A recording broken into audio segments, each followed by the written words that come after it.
তৃতীয়বার কবুল বলার সময় প্রথম কানে আসলো, যাকে স্বামী বলে স্বীকার করে নিলাম, সে সোহরাব নামের কেউ। অবশেষে সবাই খুশি হলো। বয়স্ক কাজীর সুর মিলিয়ে কয়েকজন আলহামদুলিল্লাহ উচ্চারণ করলো। তারা বের হয়ে যেতে জুলি আন্টি নড়ে চড়ে উঠল। এতক্ষণ আমায় আটকে রাখা তার হাতটা ঢিলে হয়ে এলো। স্বস্তির নিঃশ্বাস ছাড়ল সে, যেন বড় কোনো ঝামেলা ঘাট থেকে নামলো। বড় আমাকে কি যেন বলে বের হয়ে গেল সে। বিয়ের কাগজপত্রের কি ব্যবস্থা করলো জানলাম না। কয়েক মিনিটের মধ্যে ঘর খালি হয়ে গেল, সম্পূর্ণ ফাঁকা। আমি ঝাপসা চোখে এদিক সেদিক তাকালাম। বারবার সোজা আপার কথা মনে পড়ছে। আপা নিশ্চয়ই দূরে দাঁড়িয়ে হাসছে আমার দুঃখ দেখে। আমার চেঁচিয়ে তাদের ডাকতে ইচ্ছে হলো। সে রাতে কেন মরণ হলো না আমার? তাহলে এই দুঃখের সাগরে জীবন তরি আটকে যেত না। নিজের অনিচ্ছায় কবুল বলতে হতো না। আমার পড়াশোনা না জানা মা তবুও বিয়ের সময় সেজো আপার মতামত জিজ্ঞেস করেছিল। বড় আপার বিয়ের সময় আপা রাজি কিনা তা জানতে চেয়েছিল। অথচ এত শিক্ষিত মানুষজন একটিবারের জন্য আমার মতামতের প্রয়োজন অনুভব করলো না। আমার জীবন এমন হলো কেন? ডাইনিংয়ে খানাপিনা চলছে। আমার ঝাপসা চোখ জোড়া রুমের দেওয়ালে আটকা রইল। দেয়ালের এক পাশে ছোটোখাটো একটা জানালা আছে, 1.5-2 হাত লম্বা জানালা। তা দিয়ে বাহিরের আলো তেমন প্রবেশ করে না, তবু আমার ভীষণ পছন্দের একটা জায়গা। প্রায় রাতে জানালার পাশে দাঁড়িয়ে থাকতাম, উদাস দৃষ্টি ঘুরপাক খেত বাহিরের অন্ধকারে। পুরনো স্মৃতির রোমস্থনে ব্যস্ত হয়ে পড়লাম। আমার কত শত নির্ঘুম রাতের সাক্ষী এই জানালা। সেই জানালার ওপাশ থেকে শব্দ ভেসে আসছে, মনে হচ্ছে কুকুরের ডাক। প্রায় ওপাশে একটা নেড়ি কুকুর দেখতাম। আজ কি ওর মন খারাপের দিন? কেমন আকুল হয়ে ডাকছে। বিষণ্ণ সে কণ্ঠ থেকে দুঃখ ঝরছে, মনে হচ্ছে ইনিয়ে বিনিয়ে কাঁদছে। চারিদিক নিস্তব্ধ। সেই নিস্তব্ধতার পর্দা চিরে ঠুকরে কেঁদে উঠলাম আমি। খালা দরজার বাহির থেকে ছুটে এলো, এসে বুকে আগলে নিল। তাকে জড়িয়ে আমি মরা কান্না কাঁদলাম। আমার স্বপ্ন মরে গেছে, ভালোবাসা মরে গেছে, এতগুলো বছরের সাজানো সংসার মরে গেছে। আমি বাঁচব কি নিয়ে? তখন সন্ধ্যা হয়নি। কয়েকজন মিলে আমার সমস্ত জিনিসপত্র গুছিয়ে দিল। এতটুকু স্মৃতি স্নেহ রাখল না। আমি নির্বাক হয়ে রইলাম। বড় মা একসময় বললেন, ওরা বের হয়ে পড়েছে জুই, চল। বড় মায়ের ভেজা গলা। আমি প্রতি উত্তরে কিছু বললাম না। আমার যা ক্ষতি হওয়ার তো তাই ইতিমধ্যে হয়ে গেছে। চুপচাপ উঠে দাঁড়ালাম। তাদের পিছু পিছু এসে বড়সড় এক মাইক্রোবাসে উঠে বসলাম। সালেহা খালা কাছে এলো না। আমি টের পেলাম দূরে দাঁড়িয়ে ব্যাকুল হয়ে কাজ শেষে। আমি মনে মনে তার থেকে বিদায় নিলাম। খুব করে বুঝতে পারলাম এ বাড়িতে আমার আর ফেরা হবে না, কোনো দিনই না। গাড়ি ছাড়ার আগ মুহূর্তে বাড়িটার দিকে তাকালাম। কত শত স্মৃতি এই বাড়িতে জমা রয়ে গেল। এরা কি মনে রাখবে আমায়? এ বাড়ির ইট পাথর কখনো কি স্মরণ করবে? আমার কথা ভেবে দুঃখ পাবে না। বিশেষ মুহূর্ত ছাড়া পৃথিবীতে কেউ কাউকে চিরদিন স্মরণ রাখতে পারে না। দিন শেষে বেঁচে থাকার লড়াইয়ের কাছে সব কিছু ফিকে হয়ে যায়। এ বাড়ির সমস্ত স্মৃতি পায়ে পিষে রেখে এগিয়ে চললাম। শুধু ছাদের এক কোণে পড়ে রইল মৃতপ্রায় জুঁই ফুলের চারাটা। গাছটাতে কেউ এখন বানি দেবে? শেষবেলায় মহিন চাচার কথা মনে পড়ল। চাচা সামান্তা আপুর বৌভাতের অনুষ্ঠানে গেছে গাড়ি নিয়ে। সে জানলো না এ পাশে কি হয়ে গেল। গাড়ি চলা শুরু করেছে। মাইক্রোবাসের পেছনে 6 জনের বসার মতো জায়গা। আমি বাদ আরও 3 জন বসেছে। জায়গা অনেক ফাঁকা রয়েছে। জানালা ঘেঁষা আমি। আমার বাম পাশে বসেছে সেই মধ্যবয়স্ক মহিলা, রান্নাঘর থেকে যাকে দেখেছিলাম। আমি তখনও নিঃশব্দে কেঁদে যাচ্ছি। তিনি হাত চেপে ধরলেন। কান্না করে না মা, কী নাম তোমার? আমি রুদ্ধ গলায় জবাব দিলাম, জুই। বাহ, সুন্দর নাম।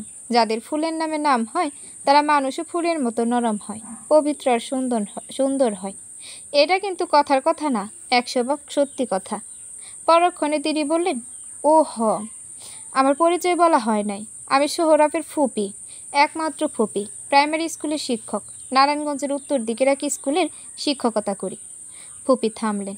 আমাকে উৎসাহহীন দেখে চুপ হয়ে গেলেন। খানিক বাদে আমায় রেখে নিজেদের মধ্যে কথার আদান প্রদানে ব্যস্ত হয়ে পড়লেন। আমি বিমূঢ় হয়ে বাইরে তাকালাম। কাচের ওপাশে একটা সন্ধান আমার পরিস্থিতি চলছে। অস্তগামী সূর্য কমলা রঙের হয়ে গেছে। এই ভরা সন্ধ্যায় এরা কোথায় নিয়ে চলেছে আমায়?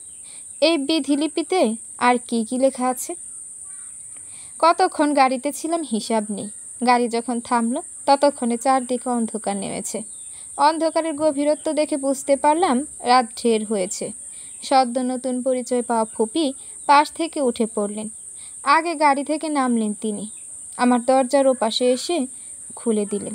বললেন, গাড়ি থেকে নামো। নামো তাইলে। আমি নামলাম। তিনি হাত ধরে এগিয়ে চললেন। আমি পিছন ঘুরে একবার বললেন, সোহরাব, ব্যাগগুলো উপরে নিয়ে আয়। তখনও আমি সোহরাব নামের মানুষটিকে দেখিনি। ফুপুর সাথে গেট অবধি পৌঁছাতে একটা মেয়ে ছুটে এলো। আধুনিক বেশভূষা, অন্ধকারে বয়স ঠাউর করতে পারলাম না। সে উচ্ছ্বসিত স্বরে বলল, আমি নাহার, সোহরাবের বড় বোন। আমি ধরা গলায় তাকে সালাম দিলাম। সে কাছে টেনে নিল, বলল, ভেতরে চলো, রুমে গিয়ে কথা হবে। ফুপি, চলো তো। লম্বা মতন এক ছেলে এসে পেছনে দাঁড়িয়েছে। এসে ঝরঝরে সুরে বলল, আপা উপরে চলো। গেটের সামনে এভাবে কেউ এতক্ষণ দাঁড়িয়ে থাকে? আশপাশের বাসা থেকে সবাই উকি দিচ্ছে, ভেতরে গিয়ে কথা বলো। বলে সে আমাদের আগে আগে গেল। আমি পিছন থেকে এক নজর দেখে দীর্ঘশ্বাস ফেললাম। তাহলে এই ছেলেটির সাথে আমার বাকি জীবন কাটাতে হবে। এমন অজানা একজনের সাথে পথ চলতে হবে। কেমন হবে এ চলা? ছোট্ট এক রুমে বসে আছি। জায়গা কম হলেও গুছিয়ে রাখা, বিছানাপত্র চকচকে। রুমের সাজসজ্জা না থাকলেও প্রয়োজনীয় সব জিনিস দেখা যাচ্ছে। আমি চেয়ে চেয়ে দেখলাম, সব কেমন স্বপ্ন স্বপ্ন লাগছে। কাল এই সময়ে সামান্তা আপুর সাথে ছিলাম। আপু একটু পর পর কান্না করছিল। তার চোখের জলে সযত্নে মুছে দিচ্ছিলাম। এখন আমার চোখের জল মুছে দেওয়ার কেউ নেই। কয়েক ঘন্টার ব্যবধানে জীবনে কত বড় ঘটনা ঘটে গেল। বিয়ে করে নিয়েছি আমি, কারো বউ এখন আমি। স্মরণ হতে গায়ের লোম দাঁড়িয়ে গেল। নাহার আপু রুমে এলো, বড় হাসি খুশি চেহারা। এবারে সে একা নয়, তার সাথে বাচ্চা এক মেয়ে। মেয়েটাকে আমার দিকে এগিয়ে দিয়ে বলল, আশা, তোমার মামি, এটা নতুন মামি। ভদ্রতা সুলভ মেয়েটাকে কাছে টানলাম। কাছে এলো না সে। হাত থেকে ছুটে দূরে সরে গেল। মার গা ঘেঁষে দাঁড়িয়ে রইল। তার বড় বড় চোখ দুটো অবাক হয়ে আমায় দেখছে। মেয়েটার দিকে তাকিয়ে আমার পুতুলের কথা মনে পড়ে গেল। জুই, খিদে পায়নি? চলো ভাত খাবে। আমি মাথা নাড়লাম। ভাত গলা দিয়ে নামবে না। ক্ষুধা লেগেছে কিনা তার অনুভব শক্তি নেই। নাহার আপু জোর করলো, বলল, চলো কয়েক লোকমা খাবে। আশা, তোমার মামিকে ডাকো তো, বলো চলো মামি ভাত খাই। আশার মধ্যে কোনো প্রতিক্রিয়া দেখা গেল না। সে আগের মতো বড় বড় চোখে তাকিয়ে রয়েছে, বিষয় নিয়ে দেখছে নতুন অতিথিকে। নাহার আপু হঠাৎ দুঃখ নিয়ে বলল, আশার আব্বু অসুস্থ, অ্যাক্সিডেন্ট করে পা ভেঙে ফেলেছে, মাথায় চোট পেয়েছে, 5টা স্টিচ দিতে হয়েছে, হাঁটাচলা করতে পারে না। তাকে এই অবস্থায় রেখে তোমাদের বিয়েতে উপস্থিত হতে পারলাম না। তবুও গতকাল সাথে থেকে কিছু শপিং করেছি। খটকা লাগলো আমার। গতকাল বিয়ের বাজার ঘাট করে রেখেছে, তার মানে সবটা পরিকল্পিত। আজাদ আঙ্কেল হয়তো সোহরাবকে আমার ব্যাপার অনেক আগে থেকে বলে রেখেছে। মনক্ষুণ্ণ হলো আমার। দৃষ্টিনত করে রইলাম। চলো ভাত খাবে। আমি কিছু খাবো না আপা, ভেজা গলায় উত্তর দিলাম। নাহার আপা টেনে দাঁড় করালো, বলল, আচ্ছা না খেলে, জোর করছি না, চলো আশার আব্বুর সাথে দেখা করে আসো। তার সাথে যেতে হলো আমায়। কয়েক হাত ড্রয়িং রুম। সেখানে সোফায় ফুপি বসেছিল, বিশ্রাম করছে। আমি আপার পিছু পিছু বড় ঘরটাতে ঢুকলাম। ক্ষীণস্বরে সালাম দিলাম। সালামের উত্তর এলো সঙ্গে সঙ্গে। বিছানায় শুয়ে থাকা ব্যক্তিটি একের পর এক প্রশ্ন করল। আমি দম বন্ধ করে তার কৌতূহল মেটালাম। এক সময় সে প্রশ্ন পূর্বে বিরতি নিল। আমায় ফুপি রুমে নিয়ে এলো। তার থেকে যতটুকু শুনলাম তাতে বুঝলাম আমি নারায়ণগঞ্জ এলাকায় আছি। 3 রুমের এই ফ্ল্যাটটা ভাড়া করা। সোহরাব অনেক আগে থেকে তার বড় বোনের সাথে থাকে। বিয়ে করে বউ নিয়ে সেই বোনের ফ্ল্যাটেই উঠেছে। বিছানার পায়ের কাছে জানালা আছে, এক পাশে কাঁচ সরানো। আমি সেখানে গিয়ে বসলাম। 3 তলার উপর থেকে রাতের শহর দেখা যাচ্ছে। সেই শহরের দিকে অপলক তাকিয়ে রইলাম। এমন একটা শহর রাফি ভাইয়ের সাথে সংসার পাতার স্বপ্ন দেখেছিলাম, তার হলো কই। এই শহর বড্ড বেঈমান, এ পৃথিবী বেঈমান। ঝাপসা দৃষ্টিতে দুঃখ ভাসিয়ে দেওয়ার চেষ্টা করলাম, কিন্তু সফল হলাম না। রুমে আমি ব্যতীত আর কেউ নেই। চোখ মুছে উঠে দাঁড়ালাম। ব্যাগগুলো এনে মেঝেতে রাখা হয়েছিল। ছোট ব্যাগটা হাতড়ে ফোন খুঁজলাম, পেয়ে গেলাম দ্রুত। অনেক রাত হয়ে গেছে, ইতিমধ্যে ও বাড়িতে সবার জানার কথা। কেউ ফোন দেয়নি, খোঁজ নেয়নি আমার। অন্তত মঈন চাচার খোঁজ নেওয়ার কথা। চাচা আজাদ আঙ্কেলের বিরুদ্ধে কিছু বলতে পারবে না, চাকরি চলে যাবে। মাস শেষে যে মোটা অঙ্কের মাইনে পায় সেটা আর থাকবে না। তবে কিছু না বললেও মনে মনে খুবই দুঃখ পাবে। ফোন বন্ধ ছিল, কে কখন বন্ধ করেছে খেয়ালে নেই। পাওয়ার বাটন চেপে ধরে চালু করলাম। কল লিস্ট গিয়ে কল করতে থমকে যেতে হলো। সিম কানেক্টেড হচ্ছে না, হয়তো সিম ঢিলে হয়ে গেছে। ফায়জান ভাই তখন ফোন তুলছি না বলে ঢিল দিয়ে ছুঁড়ে ফেলেছিলাম। তখন হয়তো ঢিলে হয়ে গেছে। তাড়াহুড়া করে ব্যাটারি খুলে ফেললাম। অবাক হয়ে আবিষ্কার করলাম ফোনে কোনো সিম নেই। ধপ করে মেঝেতে বসে পড়লাম। কিছুক্ষণ স্তব্ধ হয়ে রইলাম। নিশ্চয়ই কেউ একজন ফোনের সিম খুলে নষ্ট করে ফেলেছেন, যাতে কারোর সাথে যোগাযোগ করতে না পারি। চোখ দিয়ে অবিশ্রান্ত জল গড়িয়ে পড়ল। হাঁটু ভাঁজ করে মাথা রাখলাম। ও বাড়ির সাথে তাহলে আমার সব সম্পর্ক শেষ, সত্যি সত্যি শেষ। ওভাবে মেঝেতে বসে আছেন কেন? পেছন থেকে পুরুষালী কণ্ঠ ভেসে এলো, উষ্ণদায়ক সুর। ভেতরে শীতলতা খানিক হ্রাস পেল। হাঁটু থেকে মাথা তুললাম আমি। সামান্য ঘাবড়ে ঘাড় ঘোরাতে পুরুষ অবয়ব ভেসে উঠল। বাল্বের পরিপূর্ণ সাদা আলোয় অবশেষে মানুষটাকে দেখলাম। কে পরিচয় না করিয়ে দিল আমি বুঝতে পারলাম ইনিই সেই সোহরাব। স্কুলে একবার ম্যাডাম সোহরাব রোস্তমের গল্প শুনিয়েছিলেন। শাহনামা, মহাবীর রোস্তমের সাহসী পুত্র সোহরাব, যে কিনা বলিষ্ঠ দেহের অধিকারী ছিল, একের পর এক যুদ্ধে জয়লাভ করেছিল। মনে অহেতুক প্রশ্ন জাগল, আমার সামনে থাকা এই সোহরাব কতটা সাহসী? সে কি আমায় ভালো রাখার যুদ্ধে জয়লাভ করতে পারবে? বিছানায় গিয়ে বসুন, ঠান্ডা লেগে যাবে। দ্বিতীয়বার উষ্ণতা ছড়িয়ে বলে উঠল সে। আমি তার থেকে দৃষ্টি সরিয়ে নিলাম। কোনো প্রত্যুত্তর না করলেও তার অবদ্ধা হলাম না। মেঝে ছেড়ে উঠে বিছানায় গিয়ে বসলাম। বুকের ভেতরটা ফেটে যাচ্ছে। এমন অপরিচিত একজনের সাথে কি করে ঘর করব? তখনও নিজ শব্দে কাঁদছিলাম আমি। ভেজা গাল শুষ্ক হওয়ার ফুসরত পাচ্ছে না, তার আগে আবার ভিজে উঠছে। আমার কান্না দেখে সে কিছু বলল না। আমার পাশ দিয়ে আলনার কাছে গেল। কিছুক্ষণের মধ্যে কাপড় চোপড় নিয়ে বের হয়ে গেল। গায়ে ভারী কাজের একটা শাড়ি আমার। বিয়ে সাজ বলতে পরনের এই শাড়িটুকুই চিহ্ন, আর ছিটে ফোটা সাজ নেই।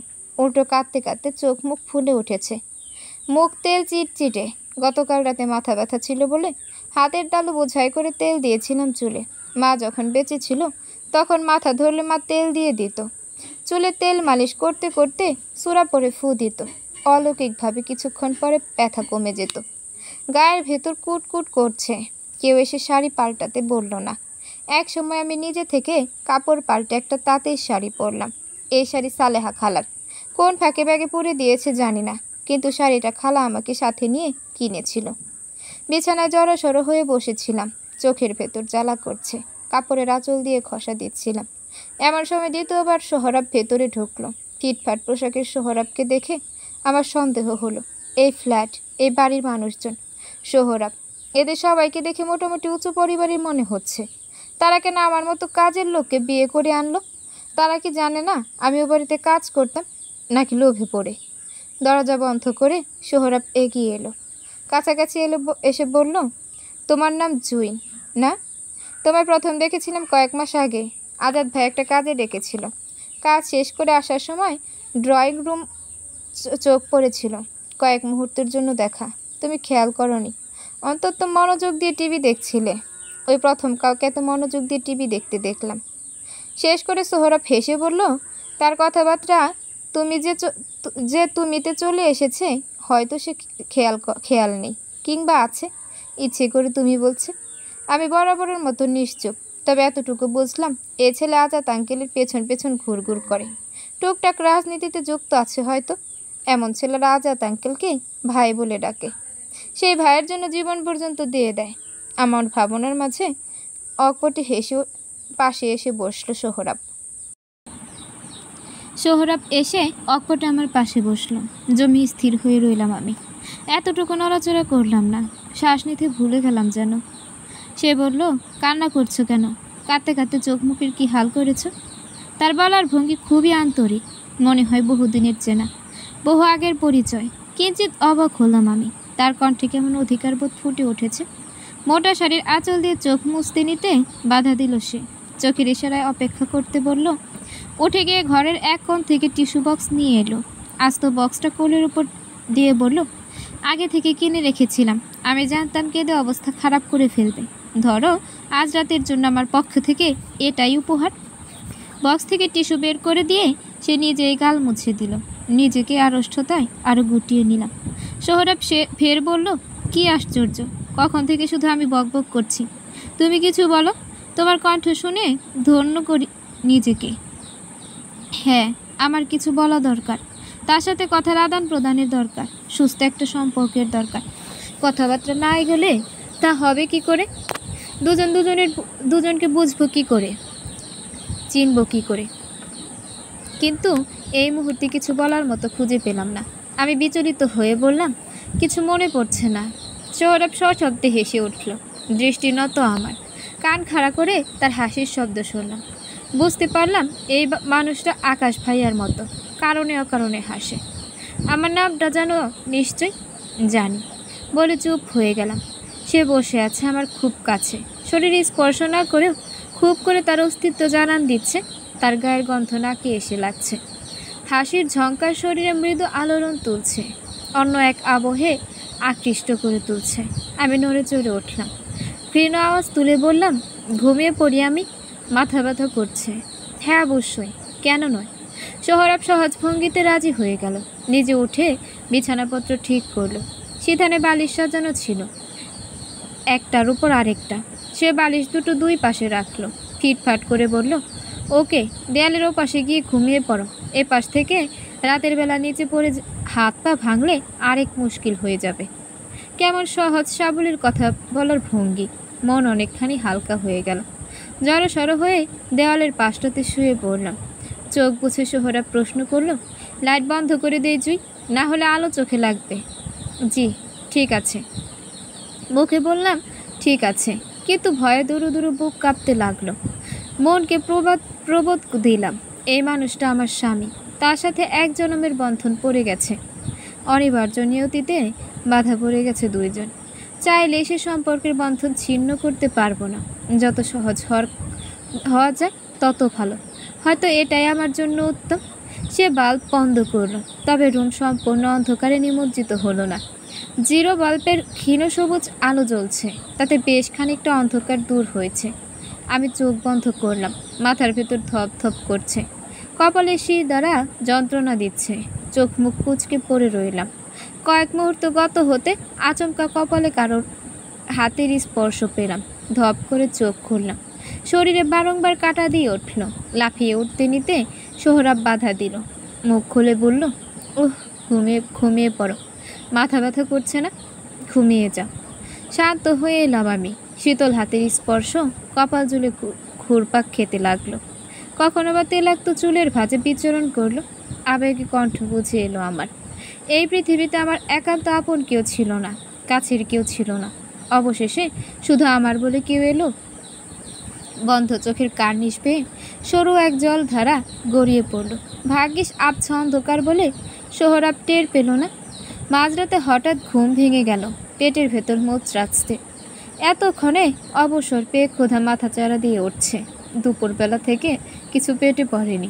জিদ না ধরে খেলেও এখন ঘুম আসছে না। আচমকা মস্তিষ্ক খোলাসা হলো। চোখ খুলতে নিজেকে কারো বাহুডোরে আবদ্ধ পেলাম। আবছালো অস্পষ্ট এক পুরুষ অবয়ব। বিস্ময় নিয়ে তার পানে তাকিয়ে রইলাম। কয়েক সেকেন্ডের মধ্যে বিস্ময় ভাব কেটে গেল। মনে পড়ল আমি বিবাহিত। বুকের গহীনে ঝড়ের সৃষ্টি হলো। শতবিধ ফিরতে পুরুষ স্পর্শগুলো শরীরে কাঁপুনি ধরিয়ে দিল। সমস্ত কথাবার্তা চিন্তা ভাবনা গলায় এসে আটকে গেল যেন। দমবন্ধ অবস্থা, শ্বাস আটকে আসছে। উসখুস করে নিজেকে ছাড়ানোর চেষ্টা করলাম। সঙ্গে সঙ্গে সোহরাব মুখ খুলল। ঘুম জড়ানো গলায় বলল, নড়াচড়া করছো কেন জুই? এভাবেই থাকো। আপনি ঘুমাননি? অস্পষ্ট স্বরে প্রশ্নটা মুখ দিয়ে বের হয়ে গেল। পরক্ষণে নিজের ভুল বুঝতে পারলাম। কথা বলা ঠিক হয়নি। সোহরাব মুখের সাথে সাথে এবারে চোখ খুলল। আবছা অন্ধকারে তার দৃষ্টি নিবদ্ধ হতে আরও ভয় পেয়ে গেলাম। বুকের ধুকপুকানি ক্রমশ বেড়ে চলেছে। আমার 18-19 বছরের জীবনে এত কাছে কেউ আসেনি, এমন অনুভূতি হয়নি, এভাবে কারো বাহুডোরে থাকা হয়নি। নিজেকে গুটিয়ে নিতে সোহরাব বলল, মাথা ব্যথা আছে এখনো? আমি ডানে বায়ে মাথা নাড়ালাম, ক্ষীণ স্বরে বললাম, না। সে কিছুক্ষণ মৌনও রইল, তারপর গাঢ় অন্ধকার মেখে হঠাৎ বলল, ছোটবেলা থেকে কবিতার প্রতি অদ্ভুত টান আমার। কবিতার পঙ্গক্তিগুলো ভীষণ করে টানত। সেই ভালো লাগা থেকে স্কুল কলেজে প্রায় আবৃত্তি করতাম। একটা কবিতা শুনবে? মাঝরাতে কবিতা শোনার ইচ্ছে ছিল না, তবুও তার আগ্রহ দেখে চুপিসারে মাথা নাড়লাম। সে আবেগ ভরা সুরে বলল, তুমি ভালো না বাসলেই বুঝতে পারি ভালোবাসা আছে। তুমি ভালো না বাসলেই ভালোবাসা জীবনের নাম। ভালোবাসা ভালোবাসা বলে দালালে দুহাত পেতে ফিরিয়ে দিলে বুঝতে পারি ভালোবাসা আছে। না না বলে ফেরালেই বুঝতে পারি ফিরে যাওয়া যায় না কখনো। না বলে ফিরিয়ে দিলেই ঘাতক পাখির ডাক শুনতে পাই চরাচরময়। সুসজ্জিত ঘরবাড়ি, শখের বাগান, সভামঞ্চে করতালি, জয়ধ্বনি, পুষ্পার্ঘ ইত্যাদি সব ফেলে তোমার পায়ের কাছে অস্তিত্ব লুটিয়ে দিয়ে তোমাকে না পেলে জানি সে পায় কি অমূল্য ধন। আমি মন্ত্রমুগ্ধের মতো শুনলাম। সোহরাব কখন থেমে গেছে টের পায়নি। কবিতা শেষ হলেও তার রেশ রয়ে গেছে চারপাশে। সে প্রশ্ন করলো, এটা কার লেখা জানো? কখনো কবিতা পড়া হয়নি, বলতে গেলে সময় হয়নি। কবিতার প্রতি ভালোবাসা সবার আসে না। যারা প্রতিনিয়ত বেঁচে থাকার জন্য লড়াই করে যায় তাদের কবিতা পড়ার সময় হয় না, কবিতার প্রতি ভালো লাগা জন্মায় না। তবে সোহরাবের বলা কবিতা ভালো লেগেছে, মুগ্ধতা এখনও কাটেনি। আমি বিমুগ্ধ সুরে বললাম, জানি না কার লেখা। আহসান হাবিব আমার পছন্দের একজন। আমার দৃষ্টি তার আবছা অবয়বের পানে ছিল। আচমকা সে নড়ে উঠল, বাহুডোর শক্ত করে আরও কাছে টেনে নিল। চমকে যাওয়া ছাড়া কিছু করতে পারলাম না আমি। চোখের পলক ফেলার আগে সোহরাব অঘটন ঘটিয়ে ফেলল। তার অধৈর্যগুলো আমার তেল চিটচিটে কপালে স্পর্শ করলো, দ্বিতীয় চুমুটা ঠোঁটে পড়ল। কিছুক্ষণের জন্য বোধ বুদ্ধি হারালাম। মনের পর্দায় রাজ ভাইয়ার চেহারা ভেসে উঠল। এক সন্ধ্যায় সে ঝড়ো হওয়ার মতো কাছে এসে এমন লুকানো চুমুর ক্ষত কি সবার থাকে? সবাই কি এমন 2-4টে গোপন অনুভূতি, গোপন দুঃখ এভাবে লুকিয়ে রাখে? হয়তো। সোহরাবের স্পর্শগুলো গভীর হচ্ছে, বাধা দেওয়ার অবকাশ পেলাম না। চোখ জোড়া আপনা আপনি বন্ধ হয়ে এলো আমার। সোহরাব স্পর্শগুলো গভীর হচ্ছে, বাধা দেওয়ার অবকাশ পেলাম না। চোখ জোড়া আপনা আপনি বন্ধ হয়ে এলো আমার। বন্ধ হতে দু চোখের কিনার বেয়ে সরু এক জলের ধারা কান স্পর্শ করল। এর মধ্যে 2 দিন কেটে গেছে। সোহরাব আজ সকাল সকাল কাজের জন্য তৈরি হয়ে গেল, স্যুট-বুট পরে। কিন্তু সে কি কাজ করে তা অজানা আমার। জিজ্ঞেস করতে গিয়ে পিছিয়ে এলাম। তার সাথে সহজ করে কথা বলা হয়ে ওঠেনি। সে আমার চারপাশে স্বস্তির বাতাস ছড়িয়ে ঘুরে বেড়ায়, তবুও আমি সহজে হয়ে উঠতে পারি না। এতগুলো দিন অন্যের বাড়িতে কাজ করে সবার হুকুম মেনে চলতে চলতে নিজেকে অনেক ছোট করে ফেলেছি, সংকীর্ণ করে ফেলেছি। সব কিছুতে এখনও তার ছাপ রয়ে গেছে। সারাক্ষণ ততষ্ট থাকার অভ্যাস যায়নি। সোহরাব সামান্য নাম ধরে ডাক দিলেও সতর্ক হয়ে যাই, চমকে উঠি। মনে হয় এই বুঝি ধমক দিবে। মানিব্যাগ পকেটে পুরে বের হওয়ার জন্য উদ্যত হলো সোহরাব। হঠাৎ কাছে এসে বলল, ফেরার পথে কিছু নিয়ে আসবো? ফোনের জন্য একটা সিম লাগবে, কারোর সাথে যোগাযোগ করতে পারছি না। কিন্তু বলার সাহস হলো না। সোহরাব নিজে থেকে যখন ফোনের প্রয়োজনীয়তা অনুভব করবে তখন নিশ্চয়ই বলবে। আমি দীর্ঘশ্বাস লুকিয়ে বললাম, লাগবে না। জানো জুই, পৃথিবীতে সবচেয়ে সহজ একটা প্রশ্ন আছে, পরিচিত অপরিচিত সচরাচর সবাই জিজ্ঞেস করে, অথচ এত সহজ একটা প্রশ্নের উত্তর কেউ কখনো সহজ করে দিতে পারে না। সারাক্ষণ মিথ্যে বা ভুল উত্তর দেয়। বলো তো কী প্রশ্ন? কিছুক্ষণ ভাবলাম আমি, মাথায় খেললো না। জানি না। কেমন আছো বা কেমন আছেন? এই সহজ প্রশ্নের উত্তরে মানুষ সবসময় মিথ্যে বলে। তোমায় যদি কখনো এই প্রশ্ন করি, কখনো মিথ্যে বলবে না, অন্তত আমার কাছে না। মাথায় হাত ছুঁয়ে সোহরাব বের হয়ে গেল। ভালো লাগার স্নিগ্ধ এক আবেশ ছড়িয়ে পড়লো দেহ জুড়ে। রুমে কাপড় গুছিয়ে রাখছিলাম, নাহার আপা ডাক দিল। আমি ড্রয়িং রুমে এগিয়ে গেলাম। আপা মাথার চুলে চিরুনি করছিল। বলল, আজ জিমনেশিয়ামে যাব আমি, কয়েকদিন যাওয়া হয়নি। আশাকে রেখে যাচ্ছি, দেখে রেখো। ঠিক আছে, তোমার দুলাভাই পানি চাইলে বা কিছু লাগলে এগিয়ে দিও। আচ্ছা আপা। নাহার আপা একটা চাকরি করে, মেয়েদের জিম শেখানোর চাকরি। এ ব্যাপারে এত কিছু জানি না, শুধু জানি বেশভূষা অতি আধুনিক। এমন মানুষ চাক্ষুষ দেখিনি কখনো। মাঝে মধ্যে টিভির পর্দায় দেখতাম। এখন একত্রে বসবাস করতে হচ্ছে। সময় মানুষকে কোথায় নিয়ে দাঁড় করায় তার বলা মুশকিল। আপা চুলে খোপা করে ক্লিপ দিয়ে আটকালো, কাঁধে ব্যাগ চেপে অবশেষে বের হলো। দরজার কাছে এসে আমি নত সুরে বললাম, আশা কাঁদবে না তো আপা? কাঁদবে না, ওর আব্বু আছে তো, ভীষণ বাবা ভক্ত মেয়ে। তুমি শুধু সময় মতো খাইয়ে দিও। হ্যাঁ। আপা জুতা পায়ে গলিয়ে হাঁটা ধরলো। সিঁড়ি দিয়ে যতক্ষণ নামার শব্দ কানে এলো ততক্ষণ দরজা ধরে দাঁড়িয়ে রইলাম। শব্দ মিলিয়ে যেতে দীর্ঘশ্বাস বেরিয়ে এলো। ছিটকিনি লাগিয়ে সরে আসলাম। ঘরে এসে আবার কাপড় গোছানোতে মনোযোগ দিলাম। ও ঘরে আসা খেলছে, খানিক বাদে বাদে খিলখিল করে হেসে উঠছে। তার হাসির ঝঙ্কার ফ্ল্যাটে আলোড়ন তুলেছে। আশার বয়স 4 চলছে, শান্ত স্বভাবের মেয়ে। সোহরাব খুবই ভালোবাসে পিচ্চিকে। সে যতক্ষণ বাড়ি থাকবে আশা মামা মামা বলে গলা জড়িয়ে ধরে থাকবে। দেখতে বড্ড ভালো লাগে। ঘন্টা খানেক পরে বাহিরের কলিং বেল বেজে উঠল। এখন তো কারো আসার কথা না। নাহার আপার 2 বছর পর দুপুরের পর আসবে। আর সোহরাব বলেছে তার ফিরতে ফিরতে রাত হয়ে যাবে। দ্বিধাদ্বন্দ্ব নিয়ে এগিয়ে গেলাম। দরজার ও পাশের মানুষটিকে দেখে ভয়ানক চমকে উঠলাম। সামান্তা আপু দাঁড়িয়ে আছে। লম্বা শাড়ির আঁচলে তাকে কেমন বউ বউ লাগছে। বিস্ময়ে মুখ হা হয়ে এলো আমার। বিস্ফোরিত কণ্ঠস্বর থেকে বেরিয়ে এলো, আপু। আপু হাসলো। হেসে উবু হয়ে পায়ের জুতা খোলার চেষ্টা করলো। আমার 2 চোখে ততক্ষণে অশ্রুরা ভিড় জমিয়েছে। আপা সোজা হয়ে দাঁড়াতে তাকাতে জড়িয়ে ধরলাম। জড়িয়ে ধরে ঝরঝর করে কেঁদে দিলাম। আহা, কান্নাকাটি কেন? ভেতরে চলো তো। এতক্ষণে মঈন চাচার ওপর নজর গেল। চাচা 2 হাত বোঝায় জিনিসপত্র নিয়ে দাঁড়িয়ে আছে, হাস্যোজ্জ্বল মুখ। আমি আপুকে ছেড়ে দিলাম। চোখের জল মুছে বললাম, চাচা কেমন আছে? আমি বেশ ভালো আছি, ভেতরে চলো। সামান্তা আপুর হাত ধরে ভেতরে এলাম। বসতে দিলাম তাদের। আপুর দৃষ্টি ছলছল করছে। সযত্নে নিজেকে লুকিয়ে মুখ খুলল সে। বলল, কেমন আছিস তুই? সোহরাব এ প্রশ্নের উত্তরে মিথ্যে বলতে বারণ করেছে। নিজেকে প্রশ্ন করল, সত্যি সত্যি কেমন আছি? মনে হয় ভালোই আছি। পরিজন ছাড়া এতিম ঘরের একটা মেয়ের জন্য এর চেয়ে ভালো কি আর হতে পারে? মানুষ কত দুঃখ কষ্টে রয়েছে। এই শহরের অলিতে গলিতে কত অসহায় মানুষ পড়ে আছে। কারো পেট পরে খাবার নেই, মাথার উপর চালানি, পরনে ঠিকঠাক কাপড় নেই, আরও কত শত অপূর্ণতা। সেখানে আমি বলতে গেলে রানীর মতো আছি। একটা কাজের মেয়ের জন্য এর চেয়ে ভালো কখনোই হতে পারে না। আমি আপুর পাশ ঘেঁষে বসে পড়লাম। বললাম, ভালো আছি আপু। আপনার কথা বলেন। ও বাড়ির সবার কি খবর? সালেহা খালা ভালো আছে?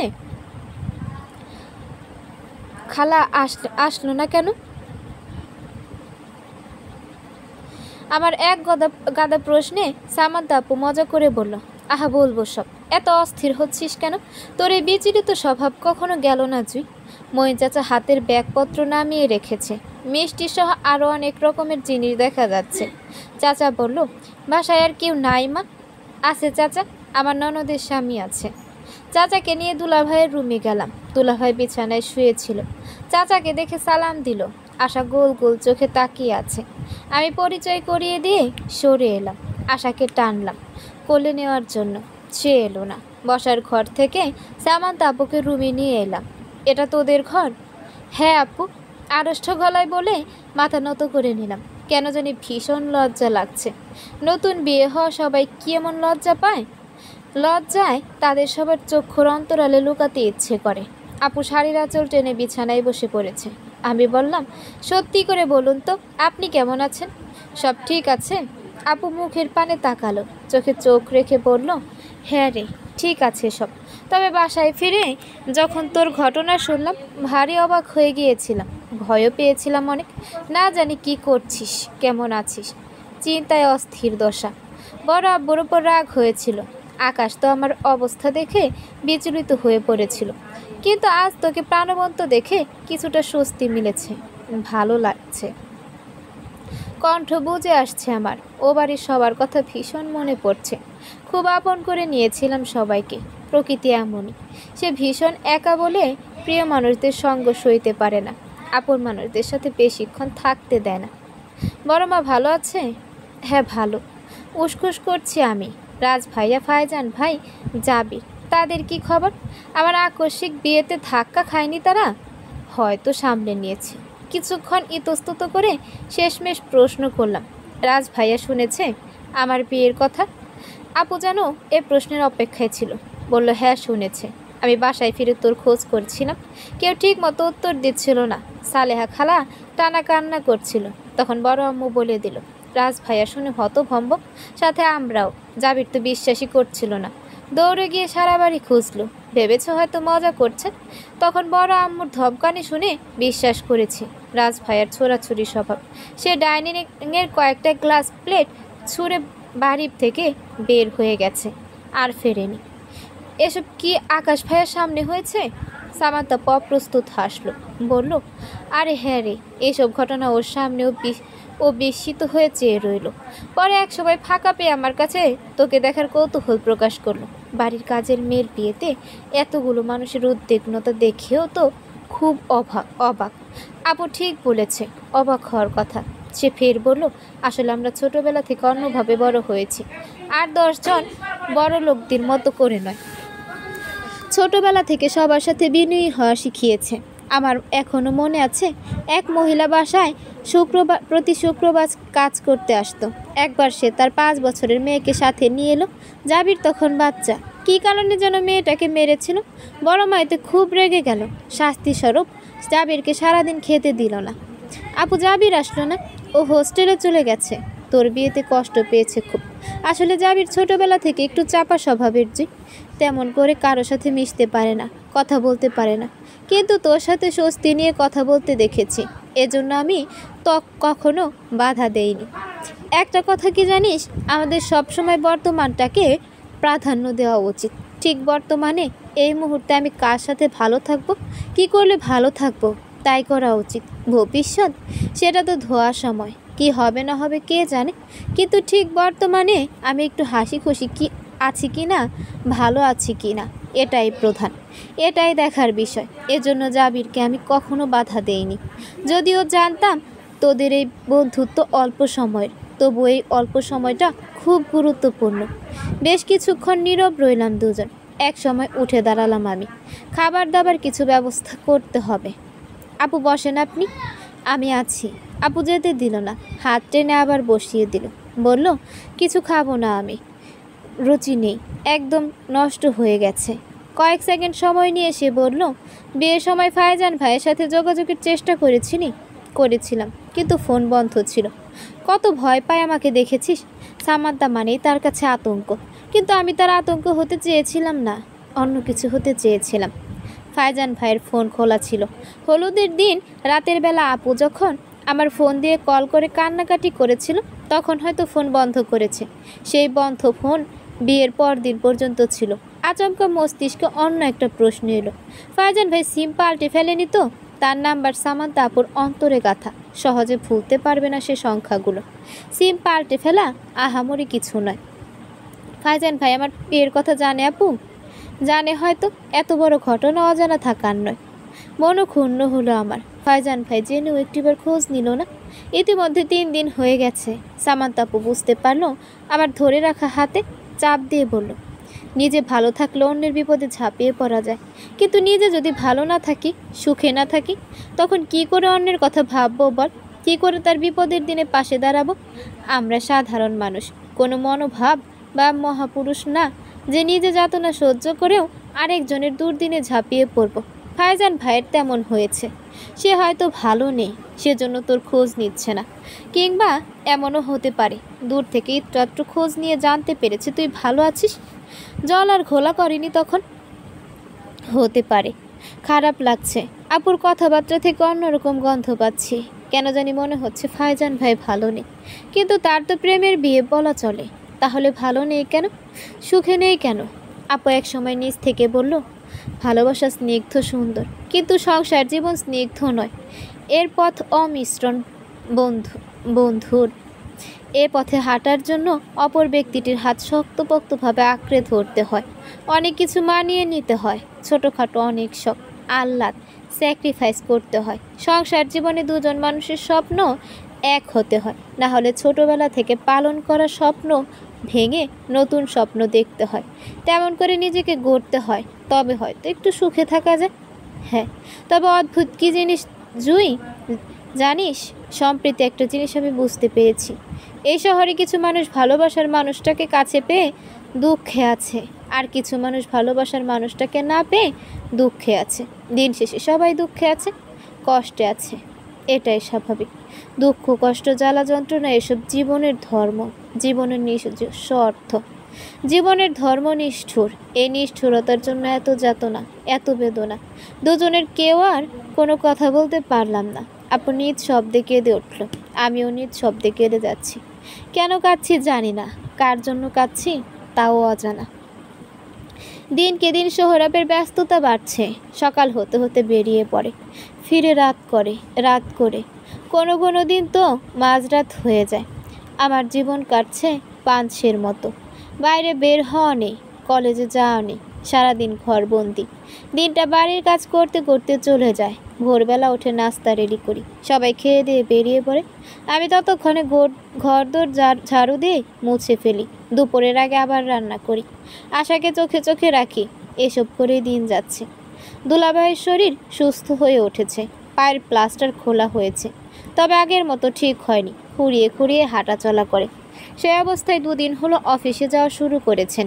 বেসরকারি এক ব্যাংকে কর্মরত তিনি। সকাল হতে অফিসে চলে যায়। সারাদিন আমি আর আশা বাড়ি থাকি। আশার আমার মধ্যে খুব ভালো একটা সম্পর্ক হয়ে গেছে।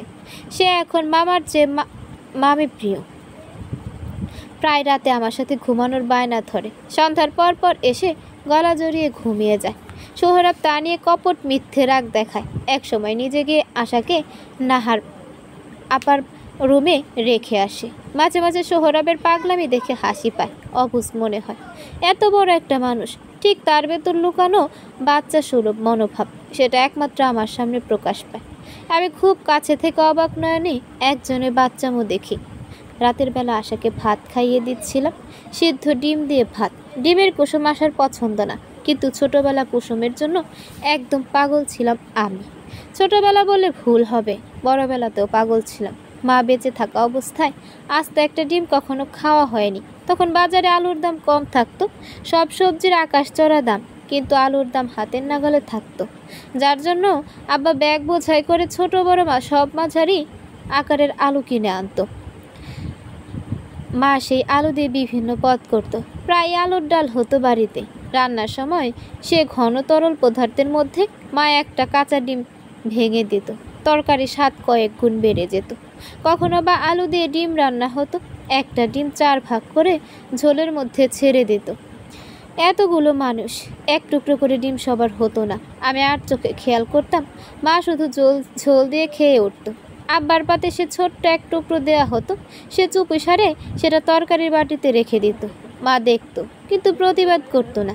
সন্তানরা আরেকবার খাবে এই আশায় চুপ হয়ে থাকতো। বোনদের মধ্যে সে জবা ছিল সবচেয়ে বুঝদার। চোখের পলক ফেলার আগেই সব বুঝে যেত। বড় আপা যেখানে বাচ্চাদের মতো বড় মাছটার জন্য বায়না করত, সেখানে সে জপা খুব তরকারি দিয়ে খেয়ে উঠে যেত। কখনো মা মাছ তুলে দিলে সে বারবার বলতো, ওরা সবাই খেয়েছে, বাকি সবার হবে তো। কত দায়িত্বশীল বুঝদার বোন আমার। এখন কোথায় আছে, কেমন রয়েছে? চোখ ঝাপসা হয়ে এলো। বড় বড় করে শ্বাস নিয়ে জল আটকালাম। কলিং বেল বাজছে। আশার খাওয়া শেষ হয়নি। উঠলাম না আমি। নাহার আপা বোধহয় খুলে দিল। কিছুক্ষণ পরে সোহরাব ঘরে ঢুকলো। প্রগাঢ় দৃষ্টিতে তাকালাম। ঘেমে নিয়ে একাকার অবস্থা, গায়ের শার্ট ভিজে জবজবে হয়ে গেছে। সে এক পলক আমার পানে চেয়ে বিছানায় বসলো। পায়ের মোজা খুলতে খুলতে বলল, আশামণি কি করে? আপা পুতুল নাড়াচাড়া করছে। আশা পুতুলটা 2 দিন হলো নাহার আপা এনে দিয়েছে। আশার এত পছন্দ হয়েছে যে হাত থেকে নামাচ্ছে না। ঘুমানোর সময়ও পাশে নিয়ে ঘুমায়। সে কিন্নর কণ্ঠে বলল, আশামণি ভাত খায়। তার খাওয়া কত দূর? আশা কিছু বলল না। সে মনোযোগ দিয়ে পুতুলের চুল বাঁধার চেষ্টা করছে। আমি ক্ষীণ গলায় বললাম, খাওয়া শেষ, আসছি আমি। আশাকে নিয়ে বসার ঘরে এলাম। পানি খাইয়ে দিয়ে মুখ মুছে দিলাম। সে দৌড়ে তার মায়ের রুমে গেল। আমি রান্নাঘরে গিয়ে প্লেট ধুয়ে বের হলাম। ঘরে ঢুকতে ওর চোখ মুখে রক্তিমাভা ছড়িয়ে পড়ল। সোহরাব খালি গায়ে বসে আছে, অর্ধবেজা শার্ট আলনার উপর ছড়ানো। প্রায় প্রায় সে এ কাজ করে। লজ্জায় মাথা নিচু করে নিলাম। সোহরাব টের পেল হয়তো, কাছে টেনে বলল, একই অবস্থা, লজ্জা কেন পাচ্ছ? মনে হচ্ছে খালি গায়ে আমি নয়, তুমি বসে আছো। ঠোঁটের কিনারে স্পষ্ট হাসির রেখা ফুটে উঠল। আমি মাথা আরও নত করলাম। সে বলল, এতগুলো দিন হয়ে গেল বিয়ে, এখন এত লজ্জা পেলে চলে? খিদে পায়নি? হাত মুখ ধুয়ে আসুন, ভাত বেড়ে দিচ্ছি, খাবো। একটু চুপচাপ বসো তো পাশে। বসে রইলাম তার পাশে। সোহরাব তার মাথাটা আমার কাঁধে এলিয়ে দিল। চোখ বন্ধ করে হাত চেপে রইল। আমি সন্তর্পণে দরজার দিকে তাকিয়ে আছি। দরজা সামান্য ভেরানো, যখন তখন যে কেউ ঢুকে পড়তে পারে। সতর্ক দৃষ্টি সেদিকে রেখে বললাম, আপনি ইদানিং কী কাজ করেন? অনেক ক্লান্ত মনে হয় আপনাকে। হ্যাঁ, অনেক ক্লান্ত। সারাদিন মিছিল সমাবেশ আর ছুটোছুটির উপর দিয়ে যায়। বুকের গহীনে সূক্ষ্ম এক ব্যথার উপস্থিতি টের পেলাম। সোহরাব আজাদ আঙ্কেলের হয়ে কাজ করে, এখনও সে কাজ চলমান। আমি আর কিছু জিজ্ঞেস করলাম না। সোহরাব নিজে থেকে বলল, তুমি তো ঠিক মতো খবর রাখো না, টিভি দেখো না। এ মাসের 21 তারিখ নির্বাচন, সেজন্য দৌড়াদৌড়ি বেড়ে গেছে। নির্বাচন শেষ হলে সব ঠিক হয়ে যাবে, তখন একদম রিল্যাক্সে থাকতে পারবো। সোহরাবের অতিশয় ক্লান্ত স্বর। কথা শেষ করে হাই তুলল সে। আমার বড্ড মায়া হলো। মানুষটা কত পরিশ্রম করছে। একবার মনে হলো এই কাজ থেকে সরে আসতে বলি। পরক্ষণে বুঝলাম এটা কখনো সম্ভব নয়। সোহরাব তার কাজে যে পরিমাণ দায়িত্বশীল, সে কখনো সরে আসবে না। রাজনীতিতে একবার কেউ জড়িয়ে পড়লে, ভালোবাসা জন্মে গেলে তারা আর পিছু ফিরতে পারে না, পিছু ফেরার অবকাশ পায় না। দীর্ঘশ্বাস লুকিয়ে সোহরাবের চুলের ভাঁজে হাত রাখলাম। এই ছেলেটার প্রতি আমার মায়া জন্মে গেছে। একটা সংসার করার জন্য যতটুকু মায়ের প্রয়োজন, তার থেকে একটু বেশি। না না, একটু নয়, অনেকখানি বেশি মায়া জন্মে গেছে। শুক্রবারের বিকেল। সোহরাব আজ সারাদিন বাড়ি ছিল, একবারও বের হয়নি। আজ কোনো কাজ নেই, যার দরুন বেলা 12টা পর্যন্ত ঘুমালো সে। রান্নাবান্না শেষ করে তাকে ডাকতে এলাম। তার ঘুম ভাঙাতে অনেক বেগ পেতে হলো। শেষমেশ আমার জোরাজুরিতে উঠে বাথরুমে গেল। সে বাথরুমে ঢোকার পর ফোন বেজে উঠল। প্রচুর ফোন কল আসে সোহরাবের। আমি না দেখলেও বুঝতে পারি সে দলের মধ্যে মোটামুটি জনপ্রিয়। আজও সমানে ফোন বেজে উঠছে। একবার কল কেটে 2 সেকেন্ড অতিক্রম করতে না করতেই আবার কল বেজে উঠেছে। রুমের সাথে লাগোয়া বাথরুম নেই। সোহরাব ড্রয়িং রুমের পাশের বাথরুমে ঢুকেছে। আমি দরজায় চাপড় মেরে বললাম, ফোন বাজে আপনার, তাড়াতাড়ি বের হন। বের হচ্ছি। কিছুক্ষণ বাদে টি শার্ট পরে বের হলো সে। ভেজা চুল ভালো মতো না মুছে ফোন কানে ধরলো। ও পাশে কী কথাবার্তা হলো জানি না, কিন্তু সোহরাব চমকে উঠল। তড়িঘড়ি করে কল কাটল। কানের তোয়ালেটা বিছানায় ছুঁড়ে রেখে দিল। হন্যে হয়ে কী যেন খুঁজল। আমি পেছন থেকে বললাম, কি হয়েছে? কিছু হয়েছে? এমন করছেন কেন? আমার কথা শুনে তার খেয়াল হলো যেন। দাঁড়িয়ে পেছন ঘুরে তাকালো। চিন্তিত মুখে বলল, আজাদ ভাই অ্যাক্সিডেন্ট করেছে, মারাত্মক অবস্থা। আইসিইউতে ভর্তি আছে। কলিজা কেঁপে উঠল আমার। সোহরাব হঠাৎ বলল, তুমি দেখতে যাবে? গেলে ঝটপট কাপড় পাল্টে নাও,